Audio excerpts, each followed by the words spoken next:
IVM.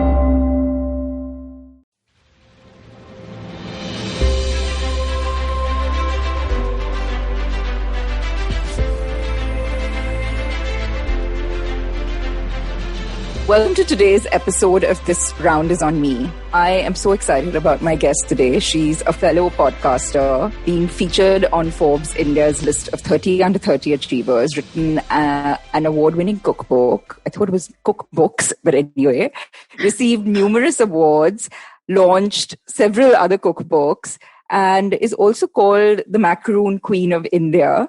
But I'm actually going to rechristen her to the Marketing Queen of India. Welcome to the show, Pooja Dhingra, founder of Le15 Patisserie. I'm so happy you're here. Finally, we've been talking about doing this for years. So welcome. Thank you for having me. I'm super excited and I'm also nervous to be here. Oh God, please. That makes two of us. No, listen, you are the queen of marketing, more than macaroons now. And I've followed your journey over the last 10 years that I've been in this industry. And I'm just simply amazed by what you've achieved. And I don't just mean your gazillion followers on Instagram, you know, everything you've done, both from, the product brand perspective, but also your personal brand. And, I have to tell you the story actually. I remember sitting with you and Atish at the table one Sunday afternoon drinking hot chocolate. And I was like, Pooja, how on earth did you get 10,000 followers? Are they all real? And, and look at you today. I'm like, this is just crazy. And you're well on your way to world domination, my friend. So, I think, this is, we kind of started our journeys together, at the same time. I still remember being 22 back, freshly back from Paris. And I still remember, I don't know how Jay got my contact, but somehow through some French connection, something he knew that there's this young girl who's come back from Paris. And I think that you guys wanted to actually originally open a bakery. And he reached out to me, and I still remember sitting in either one, I think Bombay Gym Khana, or I don't remember where. Possibly he lived there for the best part of the first few years. And I remember sitting with him and discussing the space that eventually became Table, but incredible, right? I mean, it's been it's really been it's been quite a ride. I mean, we just celebrated 10 years, so I'm guessing you've had that milestone as well. And kudos. But I want to sort of talk about this whole aspect. Of course, you've built an amazing business empire, but I actually want to sort of pick your brains about the sort of brand that you've built beyond just your business. And I've sort of come to realize in my sort of lifespan as a restaurateur how important it is to build your brand, your personal brand, along with your company brand. And I think the two go hand in hand. So, what's your take on this? Do you ever feel that brand Pooja has started overtaking brand Le15, or is that just my perception? It's so funny that you asked me this, because honestly, genuinely, from the bottom of my heart, when I started Le15, I didn't understand anything about marketing or PR or anything. I was young, and all I knew is that I have to be the most true and authentic person to myself that I could, and go with whatever excites me, go with, where the joy lies, go with where, I'm pulled creatively. And I've kind of just followed that through everything that I've done. And somehow I think only in the last 5 or 6 years, I'm always asked about this brand, personal brand. And I was like, I thought it was a personality. What does personal brand even mean? So I think it's, obviously I look at it very differently now, and I try to look back and say, yeah, of course I did that because, it added to this and it added value here and there when I have to make a investor pitch, for example. But honestly, it's something that even, I've heard Oprah say a lot about, when people ask her about herself. And I'm nowhere comparing the two of us, but what she says is that, just follow excellence in everything that you do, and eventually that will become your brand. So I think that for me, it's always been about, do I love what I'm doing at this moment? Am I giving it my best? Do I think I'm giving it my best, not compared to what anybody else is doing? And I think from there, everything has fallen into place. And honestly, when I started Le15 also, I remember the first 3 years because, when I started, I didn't have any money. I didn't have like money to spend on marketing. I didn't even know what money I should be spending on marketing. I didn't know that there were actually budgets that you could put for photographs. I just did everything myself. And I so remember clearly meeting another patissier in the city. And, him telling me that, oh, I wish I had your PR or your PR machinery. And I was just like, I am one girl with my laptop and my Facebook page and my blog. Like, what machinery do you speak of, and so to me, it was like, I had to evaluate a lot of those things as to how they were being perceived. I was just out there doing what I did best. When hospitality, like if we don't know how to speak to people or how to build relationships, when, the reason we are in hospitality is because we are people, right? Yeah. So otherwise we wouldn't be here. So that to me was very confusing, but I completely agree with you that, it's something that sometimes happens almost, without you realizing it, and you sort of start becoming, at least to the outside world, more than just a person with a product, and you don't even know when that happens. But you have taken your brand beyond just the product, whether it's your doing your blog, your book club, a podcast, your YouTube channel, books, etc. So, obviously there's been a conscious decision to enter into these sort of various spaces, and those tend to be obviously more about you and the direction that you're going in, more than the product that you're selling, right? So it is something that is happening almost parallelly to your business. Yeah. And it's almost an entirely different business. Some of it's, monetary, some of it's not. So what is that thought process been for you? Honestly, like I said, to begin with, there was never really actually planned thought in doing this. It went with where I wrote a book because I was solving a problem that I faced when I was growing up and baking in India and didn't find anything that I could relate to. So I was like, and it was one of my like goals, I love cookbooks. I own like thousands. So I'm like, I want to write this. There was never an intention that, I'm going to write this book so that I can be known as someone. There was never that. Sure. It was like, let me write this. So which eventually led to, other books and other projects. And I look back at it now and say that, wow, storytelling is something that I'm really good at, and that's something that, being someone who's always had their head down and just, you're like, just go. You never really step back and be like, oh, so this is what really worked. And I think 2 years ago, we actually sat down and we're like, okay, we know everything that we did that didn't work. And the reason why it didn't work is very clear. But we need to start listing all the things that we've done and why they worked. And I think there slowly I started looking into it and saying, okay, what are the things? Oh, so this is what this means and this is what that means. And it's like I was educating myself. Yeah. So no, I agree with you that, for example, I started doing this podcast as well. And it wasn't from a perspective of like, oh, let me just become more famous, because firstly, I don't even know how many people listen to it.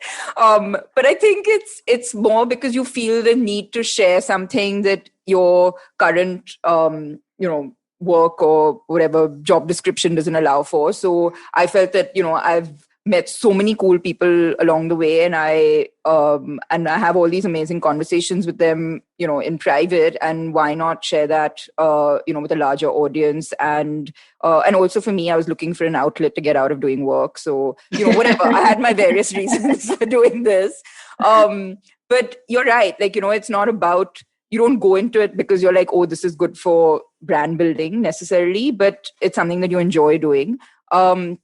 So you've done so much. I don't even know if I've missed things out, but what are some of the things that you plan on doing? Like, and I think that that's great. One thing that you just mentioned, which is it's always good to go back and review what's worked and not worked and why something hasn't worked. So, you don't just fall into that trap again. But so what has that been like for you? Like, what are the things that haven't worked for you?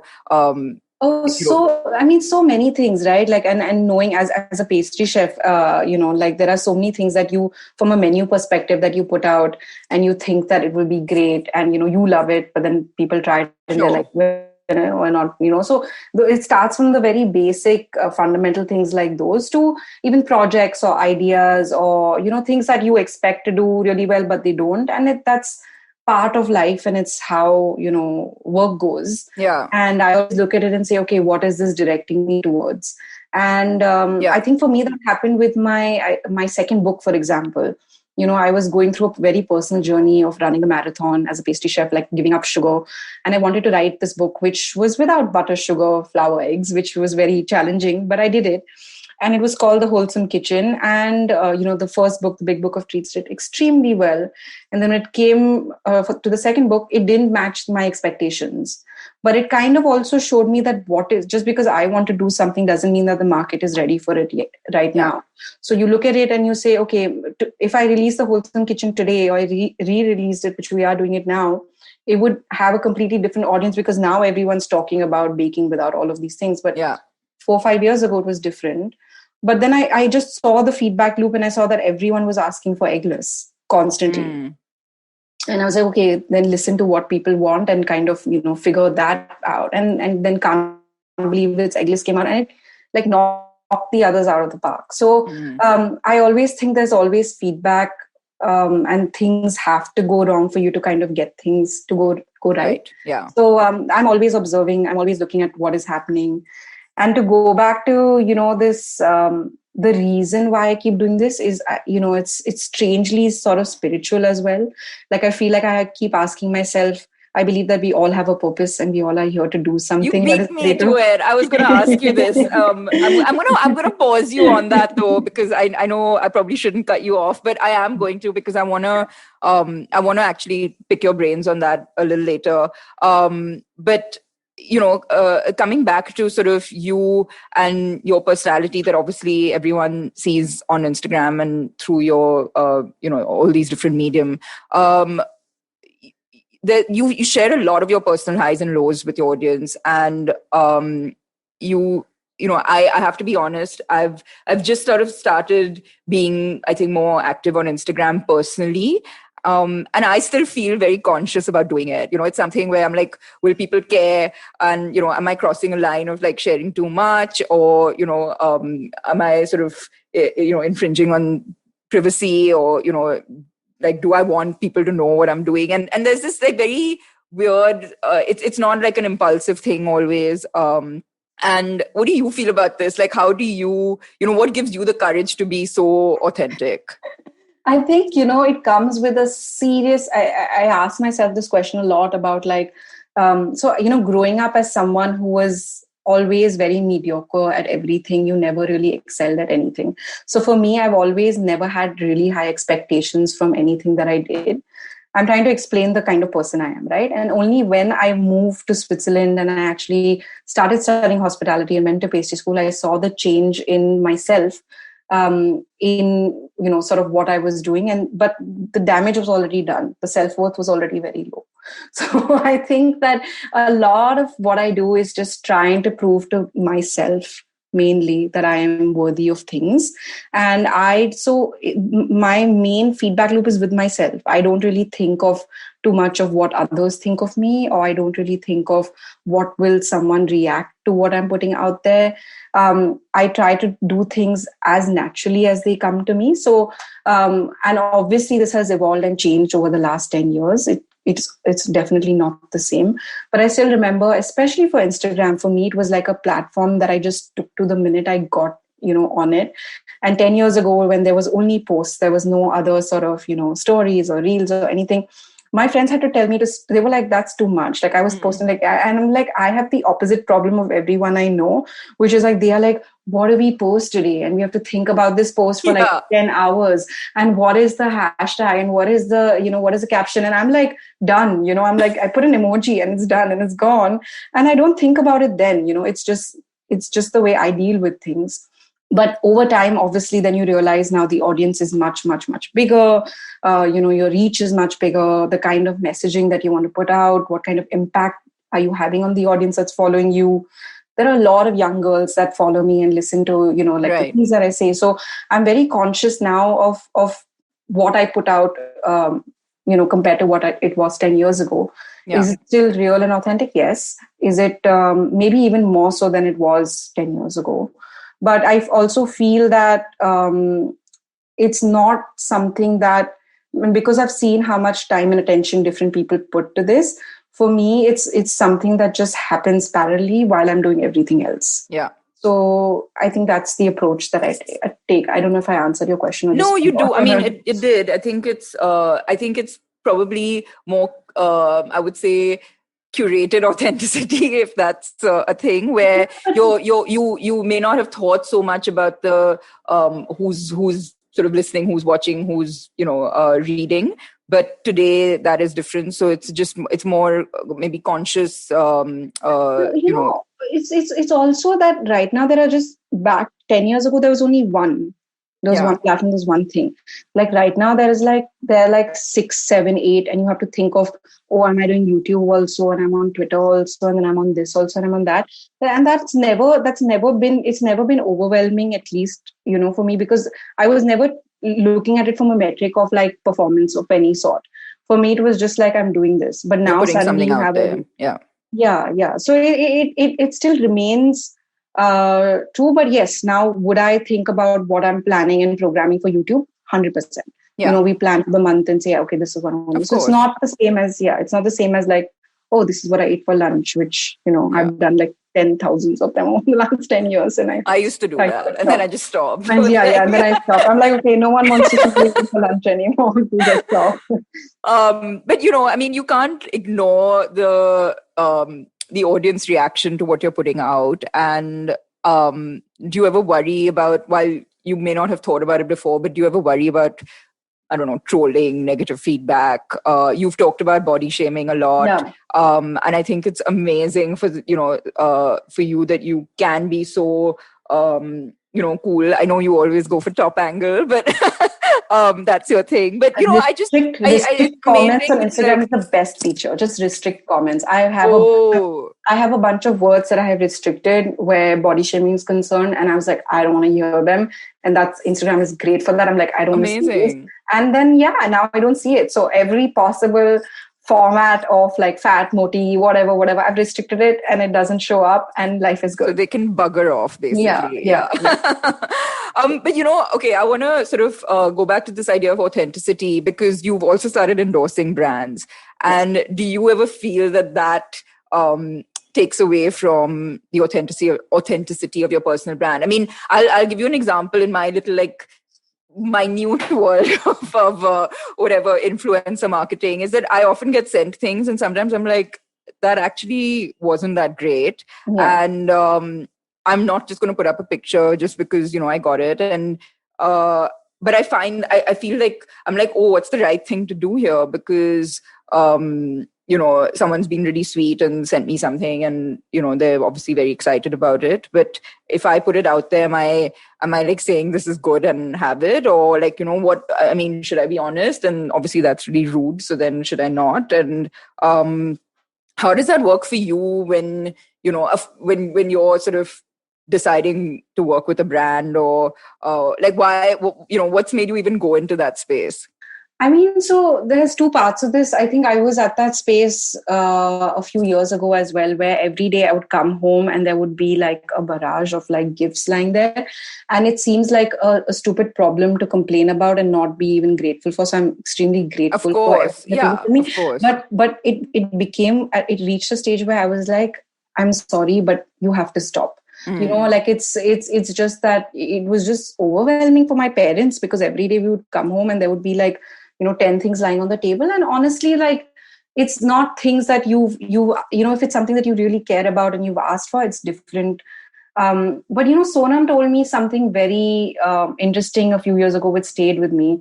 And she's one person who like supports young brands and does everything that she can in her power to help people.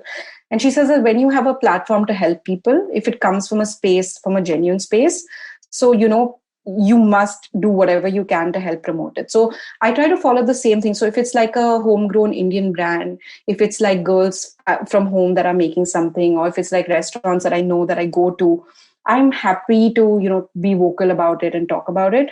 But if it's like something that I'm really not, people will message me and ask me, can we send you this and that? And I'm like, I'm really thankful for it, but I'd appreciate if you don't. If there's any way that, if I do need it at some point, I'll keep the contact and reach out to you later. Mm. But it's just, at some point you have to make that clear demarcation of what you will do and not do, because it will get to a stage where you'll be like, I don't want to talk about this fruit lipstick that I've gotten, like it's not okay. Like I don't want to. I don't want to feel compelled to do it just because you've sent it to me. But then would you have anything to say to people in the marketing business about this? No, I think it's also about choosing who you're sending stuff to, right? So, for example, I know people, like if I'm into food and people know my likes and interests, I'll get some very thoughtful gifts. Like I'll get, like last week I got like a yoga mat and dumbbells, and I use it every day and I'm grateful for it, right? And when I use it, I'll photograph it, I'll put it up, and it's there. So I just think that a lot of the people doing the marketing as well have chosen to find the right sort of people to send things to, which has taken some time. But I think it's kind of found its, rhythm. And now I only get like food and I get things that I can use. And it's quite good. So I have no complaints. No, but that's a great approach that, rather than that you actually say, put your foot down and, and do that. But coming back to, I'm sort of going to come back to like the fact that, you do endorse certain brands, and obviously that's a commercial arrangement and that's fine. But do you ever feel like, is that sort of, does that ever like bother you, or is that something that, look, that's a completely separate arrangement? And I actually feel... And you're great friends with like, with Sonam and Masaba and people who also endorse a lot of brands. So like, what's the thought, what goes through your brain when, you're approached? I feel incredibly grateful that I can work with the brands that I do, right? Because everyone that I work with, whether it's, I've been to Cadbury factory when I was 8 years old and I fell in love with it. And the fact that today I'm endorsing Cadbury, I'm like, it's great. Or like if I'm doing a campaign for Oreo, I'm actually super grateful for that. So I also do things which I kind of connect with more. There are many times that there would campaigns that would come my way, and if there is something that I don't believe in, like something recently came to us about grades and how grades matter and something like that, and I was like, I don't believe in that because I never got good grades in high school. Why will I say that now? And it was hard, especially in 2020 when you really need the money, and when business is anyways going through a tough time, to say no to something on principle. But it's up to you to decide where to draw that line. So I think the takeaway from that is that it's possible to continue to be authentic even if you're working with brands on a commercial basis. And I think that, like with getting lots of gifts and things like that, it's just about finding that balance between authenticity and what may be commercial, or and I think that's a really important thing, actually, even for me. And I think it's also important to disclose things that are paid for. So that's which I think now, most people do with. So I think that also helps. But okay, so you've clearly figured out a way to, balance all your multiple roles. From that's what it seems like from the outside. Look, you're still sitting here smiling. So whatever, you're alive. You live to tell the tale. There's fire under the chair that you can't. I feel you. But look, you're speaker, podcaster, YouTuber, author, businesswoman, influencer. Like, I'm tired just saying it all. But like, spill the beans on your secret to doing this, because, if I sort of speak about my last few months, there are so many times where I just wanted to switch my phone off for a few days, and I just don't have the guts to do it. Either because I know, like, someone's going to be trying to reach me, or I don't know, like something's going to happen at work. And I know you did that for a few days at the beginning of lockdown. What made you do it, and how do you feel? And I think, so two parts to this. One is about doing, when you doing all these things, and it sounds like a lot, but I think that it's something that I adopt is just discipline. And I think it's doing and consistency. I think a lot of people think that everything happens overnight, and you think of like, you've written 6 books and this and that and podcast and business, but it's over 11 years and it's consistent effort on a daily basis. So I think that consistency and discipline are two of the main important, pillars that I follow. So whether it is making choices of, in the early years of Le15, whether it was skipping weddings, not going out for friends' birthday dinners. I missed my cousin's wedding in Bangkok because it was on Valentine's Day, and Valentine's Day is the biggest day for us, at Le15. So it's really about making hard choices. For me, at least, it was about making hard choices and really aligning what my priorities are. That's one part of it. The second part of it is really not getting overwhelmed by what you have to achieve in the larger picture, but just breaking it down into smaller daily tasks and goals and saying that just do this much today, and then you do this much and you do that much. Like I've started learning the guitar, for example, and it's extremely challenging to learn, I think at 34, 35 to start learning anything new. It really, challenges all the wiring in your brains. But I told myself that I'm going to do this every day for 10 minutes and I'm not going to question my progress. Every day, 10 minutes, do a little task. And in 3 months, the kind of things that I can do and play and remember is amazing to me. So that's one part of that. And so going back to how do you do so much, it's really breaking it down to smaller things and just being consistent with what you decide to do. And also not doing it, you're not in a race, you're not doing it to anyone else's timetable. So I think that's really which I struggle with as well. Yeah, like I've been trying to lose weight my whole life. So it's also, I'm not consistent with that. And then I see that I don't get the results in that. So it's very apparent, like things that you want to be consistent with, you are, and then you don't. So it's very, it's not like rocket science. You just figure it out and say, this is what I want to do, and put your energy there. And going back to shutting the phone down for 1 week. I mean, I think, for so many years, I was just on autopilot. I think I'd become on autopilot where I felt like this is my passion. This is what I'm doing, world domination, Le15, all of that, right? And then your back is against a wall and you don't know, you're questioning everything that you've ever thought or everything that you've ever been told. And I think I just reached a stage where I needed to have just some quiet time for myself. And so I just deleted everything from my phone. I said, I don't want to see what anybody's doing. I don't want to see what's happening out in the world. I need to know, why am I doing this? Am I doing this for the right reasons? Today, if I don't have Le15, and we were at that stage last year where we were very close to losing everything. And I was like, is my self-worth tied to the work I do? I always talk about fame is not important. I don't really care. Do I care about fame? What is fame? What does, so I started asking myself all these questions that I never had to ask myself. And I always just took for granted that it's there. And then when you question and say, okay, tomorrow, if it's not there, who are you? Who are your real friends? Who do you want in your life? Who do you want to spend your time with? So I think it was very important for me to go through that whole process just to kind of reaffirm things that I knew. I discovered a lot of new things. And to do that, it was very important to shut everything else out and just, go inside in a way. It sounds like Vipassana. It kind of was. Phone Vipassana. Vipassana, but I just went on binge watching Friends for, 2 weeks straight. And then I read somewhere that, you go back to your favorite shows where it's as a coping mechanism. So I think that's what I was doing. I started watching 24, the first season of 24 last weekend. Yeah, I know. And have you never watched it before? No, obviously I have, but I have no idea. Like I'm obviously going through something where I was just like, I want to watch 24 all over again. Wow. I love that show so much. It's 15 years old. Can you believe it? My brother has a 24 tattoo on his wrist. You're kidding. No, I'm not even joking. Like we were obsessed with this show. Like when we got our first, when we got our office and we had like a conference, the phone system, I was like, I want my phone to like ring like at least. Yeah. But anyway, I digress. So talking about the challenge that was last year, we've both closed restaurants. You did it last year. We did it a few months before that. And I know what it was like for us.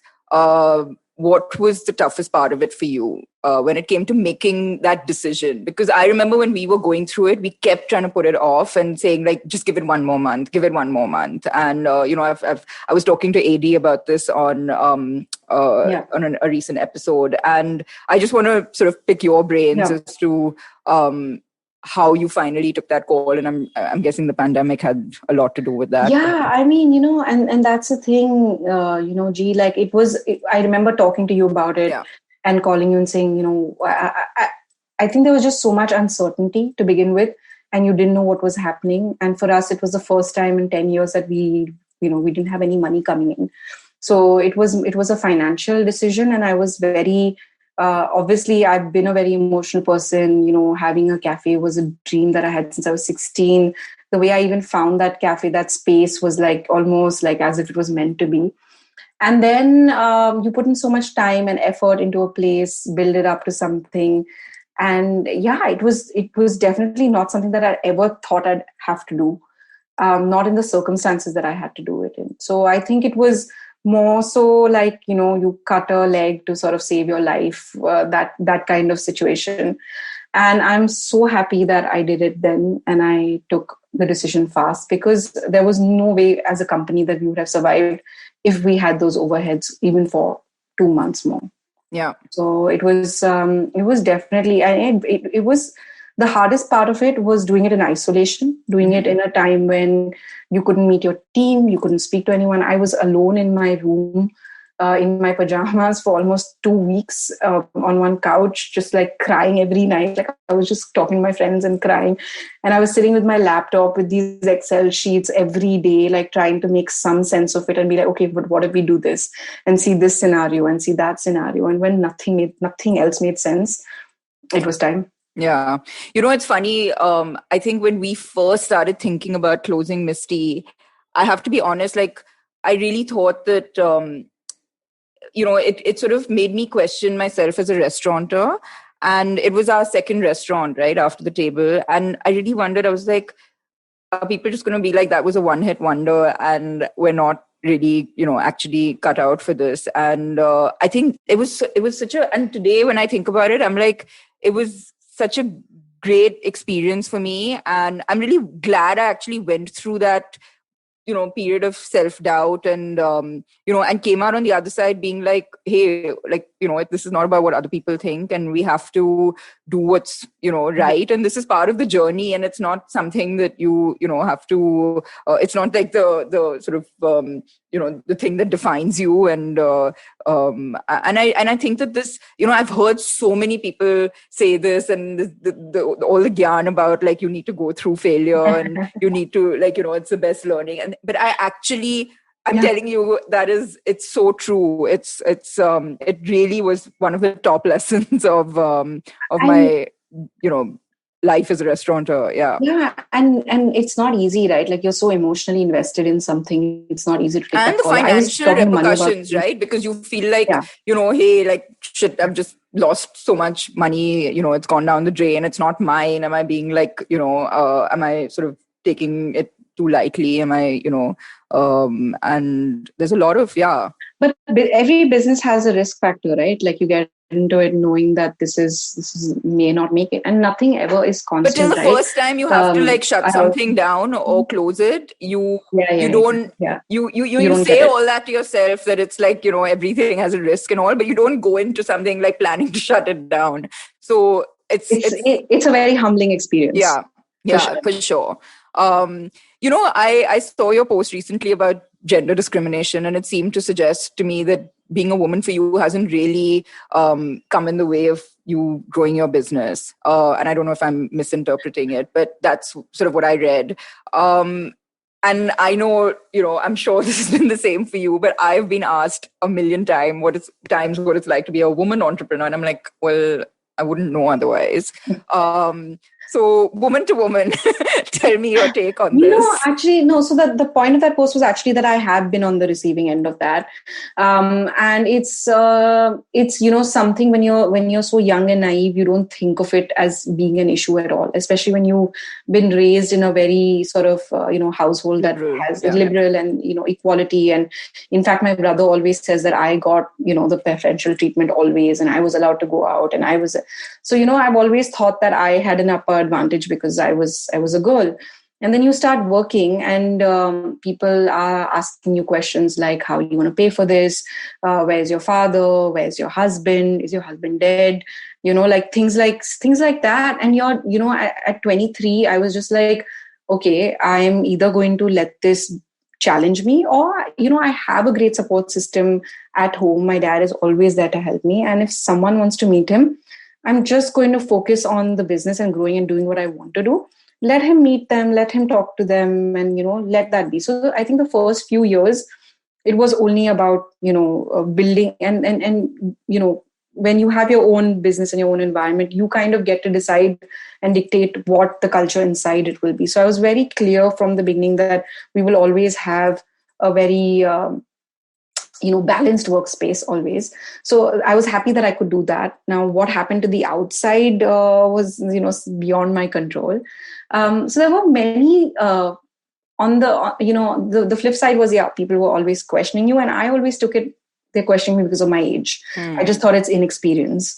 It's only when, even now, like, as recent as last year, where, I had to sign something new, and this person was like, who's going to sign the checks? And I was like, dude, seriously, like, do I still, like, when will it be? Like, like, I'm 35 now, it's not about the age anymore. Yeah. But then you also get, there's been, the upside of it has also been great, because the kind of attention you get, the kind of opportunity, I just feel that use it to your advantage. Exactly. So I've always used, kind of figured out what my strengths are and kind of focused on that.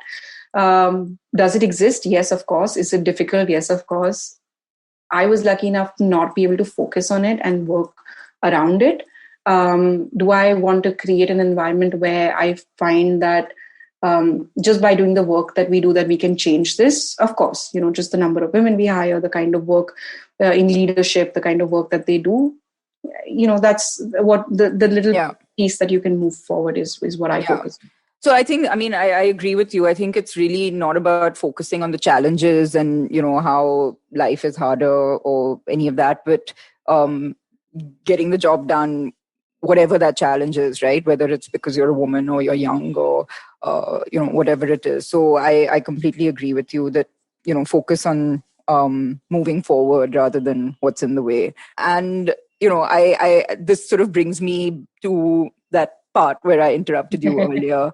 And I actually did this, my very first episode for this series, this podcast series, was with Mr. Harsh Mariwala. And we talked about the importance of purpose over profit. And I'd never really thought about it in the way, he expressed it and what my purpose was. We do things and we have something in our mind when we're going about our business, and we it's almost involuntary. It's not necessarily something that you put down on paper and what is your purpose, Gauri? What is your purpose? Well, he asked me this and I kind of got like thrown. I was just like, what? No, I'll be honest, I'm kind of still figuring it out. And I think that it's almost like I feel this pressure to say something really like important and clever, but I think it's changed over the years. And honestly, when it comes to business, it's really been firstly about bringing great food to the city. It's as simple as that. And then as we've grown as a business, grown as a company, an organization, the purpose for, what we can do for our team and for people, that's sort of something different. So I feel like I can't maybe summarize it in one overall like overarching purpose, but it's and it's funny, like now, maybe this is just because I turned 40 last month, but it's more about now like giving back, and I feel like maybe this podcast is one small way of doing that, because hey, we're not making any money here, but no, but it keeps changing for me, and I'm still trying to figure out what it is, but it's really, I need to do it, because that kind of helps you separate what you should prioritize and not. But I want to now come back to like you were kind of saying what it was for you, and I cut you off. So tell me more now. So I think that no one really knows for sure what their true purpose is. I think that it's something that is always a work in progress. And like you rightly said, like it keeps changing. But I think at the core of what I do is, firstly, I have like Baba Oprah that I listen to almost every time that I'm lost. I like go back to it and be like, what would Oprah do? What would Oprah say? And then obviously I live with, my mother, who is, the biggest sort of influence in my spiritual life. And there are many times where I will question everything and I will be like, but why does it have to be so hard? And why do I have to do this? And what is this contributing to, like, what am the thing that I'm doing, how is it contributing to the greater good of everything? So I keep asking myself tough questions, silly questions, but I think it pushes me to a path where I find the next best thing to do. So, I have a sort of bigger picture of what I want my life to be like, but I don't look at it because it feels overwhelming to think like I want to do this. But I just think of what is the next best thing that I can do today to get to. So whether it is writing a book, on the next book that I'm doing, which is out in April, is about baking through 2020. Just the pandemic and the joy that baking got into everybody's lives. So I knew that was the next best thing for me to do, because that's what I was going through in that moment. Hoping that the work that I do is the like you said, getting great food to the city is just, for me, is to being part of people's joy and just spreading that joy across in different aspects. That's one part of it. And I think the service and giving back is something that I really do, tie myself to in whatever way and form that I can, whether it is to help people who are trying to do something similar to what I've done, whether it is reaching out to people and, in education and seeing how can I teach, whatever it may be. So that sense of, why am I here? Why am I here? Why? Yeah. I ask myself that a lot. And sometimes it's just like, just have fun. Yeah. It doesn't have to be so serious. It's just about you have this opportunity and do whatever brings you most joy. Yeah. And other times it's also trying to find the like you said, I see the failures and the joys as great sort of, goalposts. They kind of keep you in track stepping stones, and move. Yeah. No, and I think his point was also about that maybe having that purpose is or being in tune with that is better than focusing purely on numbers and profit, and because if you focus on the purpose, that kind of follows through, and rather than the other way around. So but yeah, no, I mean, kudos, and really very proud of you and what you've done so far, and you're definitely on the right track. And I mean, it's amazing. So I'm going to come to the last segment of the show, which is our rapid fire, which is all musty. I'm very scared now. What are you making me say? Yeah, got all the serious stuff out of the way. Now is the fun bit. No, okay, so first thing that comes to your mind, right? Which 3 food items are there always in your fridge? Chocolate, cheese, and eggs. Okay. Hopefully not combined into one thing, or maybe 2 out of the 3. Yeah. What's the weirdest, craziest cake you've been asked to make? Oof. Actually, requests haven't been that strange, but many, many years ago, we had an opera cake, which is a chocolate coffee cake, and we had a raspberry cream cake, and someone wanted us to put one on top of the other and combine them. And I just told him that it would taste disgusting, but he wanted it. And he was like, "You're sure?" And he said yes. And I made it and he liked it. So, oh, okay. Yeah. Each to his own, right? Yeah. We're here to please. Yeah. What's your go-to comfort food? Dal khichdi. Oh, okay. Simple. Nice. Yeah. What is the meanest thing someone has said to you? I remember actually we were sitting in the cafe once and you were like, God, like, my God, like this person is like really, pissed off about something. And I've been dealing with that recently where like we've, still till date, like I get people complaining and I feel I have less sleepless nights than I did before, but it's still pricks me every single time. So, what's the meanest thing that... I mean, people are mean, like it's, I mean, and the thing is here, you'll have 100 people say 100 amazing things about you, and one person say something really mean, but you'd only remember the mean things. Exactly. Why are we like this? So I try not We're to... overachievers, what can I say? No, but as you know, like I just feel that it used to bother me a lot early on. And one of the meanest things right in the beginning was, I was very excited about a lemon tart that I made, which someone criticized very publicly. And I just spoke to some French friends who were in Bombay, and I was like, is this true? If you think it's true and it's accurate, the feedback, I will, change it. But if you think that it's not and it's coming from some other space, I will leave it. And so that's what I try to do. I try to see, is this constructive? If it is, then it's welcome. If it's not, then try and ignore it. Yeah, fair enough.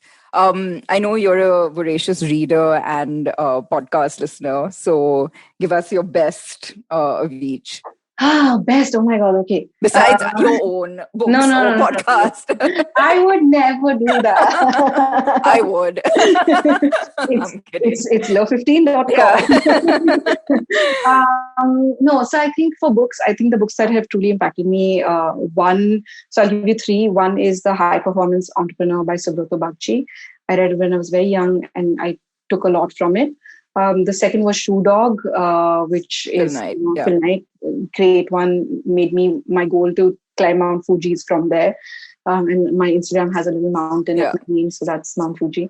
And then the third one would be Open, Andrea Agassi. Yeah. So those are books. And podcasts would be, I love listening to How I Built This because I just like to see how things are done. By Guy Raz. Tim Ferriss, great. I just love how there's like some conversations are 2.5 hours long, and I'm like, wait, I want more, and that's when you know that that's a really good episode. And Business Walls is great also.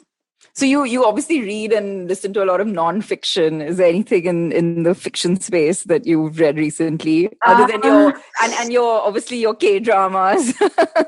K-dramas, oh my God, let's not go there. I have like 400 recommendations. Okay. I still can't get myself to watch it, although I'm always like, come on, if she's like watching it, then she's suggesting and recommending it so like voraciously. There must be something. Me, like half of this country. Do you know the amount of people that are obsessed with I'm just like, drama? It's weird. Okay, but I just start with Crash Landing on it. Maybe I should, before I get on to season 2 of 24, I'm gonna go into it. Please go down that spiral. Yeah, do it for me. Okay. Crash Landing on You, guys. If you're starting your first K-drama, go with that one. And then Descendants of the Sun. Okay, I'll stop for the K-dramas. But next question. I'm just kidding. Fiction. I haven't actually read any fiction in a long time, but 40 Rules of Love, I remember. It's probably the last one I read. But it's been a while. I think I maxed out on fiction. You're a bit like me, where we feel like, even in our downtime, we have to be learning and, like learning from everyone else. I'm like that. I'm like, I don't want to waste my time like reading trash or like reading a trashy book. It's a nice break. And actually last year I did read some stuff, some Sally Rooney. I read some of something, but I like the characters, everything just blends into one. And I don't really, nothing stands out. But, fiction and non-fiction, I have a huge list. Yeah, great. I probably know the answer to this, but is it Trevor Noah? I should just change the question. Is the answer Trevor Noah? Yeah, it should have been. Who's been your all-time inspiration and role model, and why? You know the answer to this. I mean, I was lucky to grow up with quite a few strong role models, whether it was my parents or my uncle that I truly, respect. But then in the non-family space, definitely, Oprah again. Yeah, I knew it. I'm like, I don't want to say it. The sounds really, guys, I'm sorry, but I genuinely really love her. The day I meet Oprah, her, are you listening? I won't know how to react. That's the one person if I meet, I won't know how to react. Okay. No, well, I hope it happens very soon, just like Trevor did, right? Like putting it out there. Putting it out there, everyone. Yes. Universe, are you listening? Okay. And finally, what advice would you give to young entrepreneurs? I think if I had to start something today, knowing what I know, I would probably not do it. So don't listen to people. I think it's important to, follow your passion, but listen to only a couple of people that you think whose advice is worthy of taking. Don't listen to the whole world. Other things that have helped me is, one is obviously there is going to be fear. It's normal. There'll never be a stage where there'll be absence of fear, but learn how to deal with that. And I also think that it's important to ask for help when you need it. So, as entrepreneurs, we're kind of geared and built to do multiple things and do everything. And, we put a lot of pressure on ourselves to know everything. And I think you reach a stage where you realize that that's not humanly possible. And you will need help at some point, and be open to receiving it. Great. Pooja, this has been such a fab conversation, and really, I've learned a lot. So, as someone who's a lot, well, not a lot, but who's older than you, I'm not that old, guys. But you're not. Yeah. No, this has been a big learning for me, and I hope, and I'm sure for everyone who's listening in today. So, thank you so much for coming and making time in your world domination schedule to slot me in. So thank you. Thank you so much for having me. I'm so happy to have done this. And yeah, edit, fix it in the edit. We're going to leave that. Great. Thank you. Thank you so much. And if you like this show, don't forget to check out other interesting podcasts on the IVM Podcast Network. You can listen to us on the IVM Podcast app or website, or wherever else you get your podcasts from. You can also follow us on social media. We're at IVM Podcasts on Twitter and Instagram. And if you want to reach out to me, I'm at gdevidyal on Instagram and at Gauri Details on Twitter.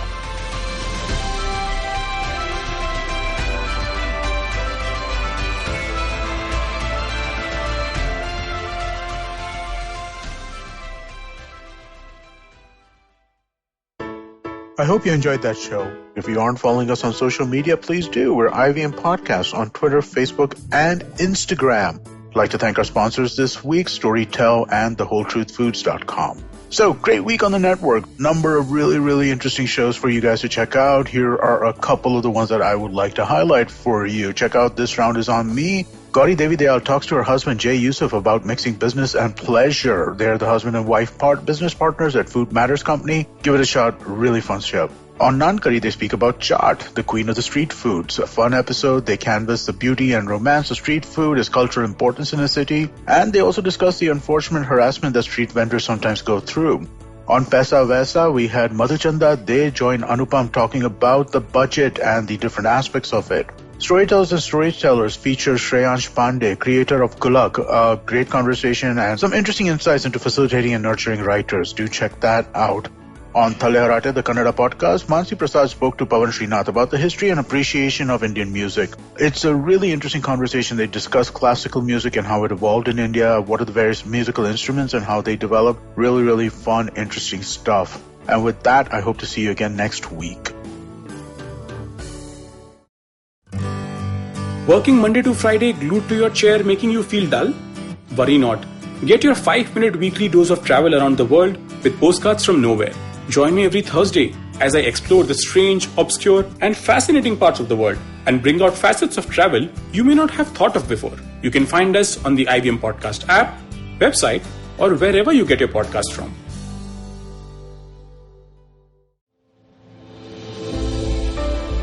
What are some of the radical changes that are now shaping our workspace?